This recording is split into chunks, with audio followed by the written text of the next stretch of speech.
If you had a crystal ball and could see far, far into the future, what would you want to know? Will people live to be 150? Will the Midwest be beachfront property? Our next guest looked into his crystal ball and came up with some rather fascinating predictions. Joining us to talk about it, James Canton. He is the author of The Extreme Future, the top trends that will reshape the world for the next 5, 10, and 20 years. James, it's a pleasure to have you with us.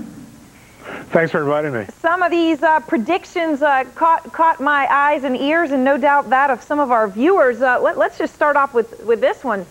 We're going to live to be 150 years old?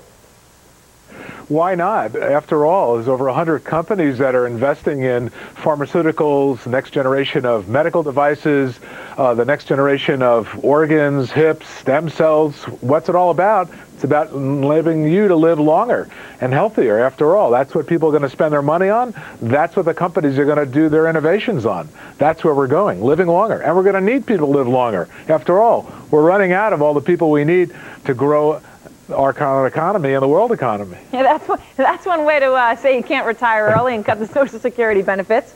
All right, so we're going to live to 150 years. Is this a prediction in the next 20 years? Well, I think that you're going to start to see over the next 5 to 10 years, people start to live, certainly the norm, over 110, then closer to 120, and then certainly there'll be folks that are able to live up to 150. So yes, I think over the next 5 to 15 years, you'll start to see a population that emerges that is getting close to, if not at, 150. And why not? Medical technology is taking us one place.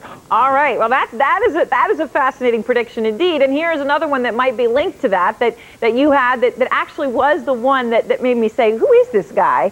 This is when you said 80% of the workforce is going to be female?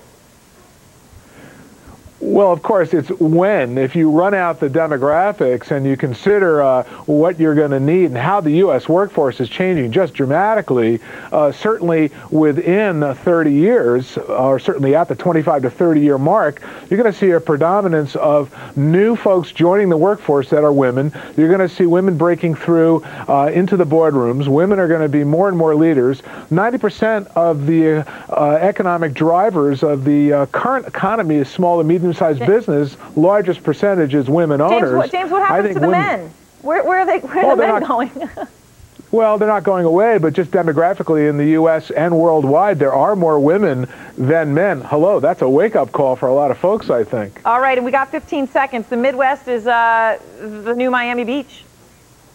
Well, if you roll out some of the forecasts, some of the extreme forecasts about climate change, what you end up with is fantastic beachfront property in the Midwest, particularly where I live in California. That may become an island, necessarily going away. All right. Well, James, thanks so much for joining us. We do appreciate it. James Canton there, and viewers, we thought you'd enjoy that. Some ideas for thought. Thanks for watching Street Signs. It's time now for the closing bell with Maria Bartiromo.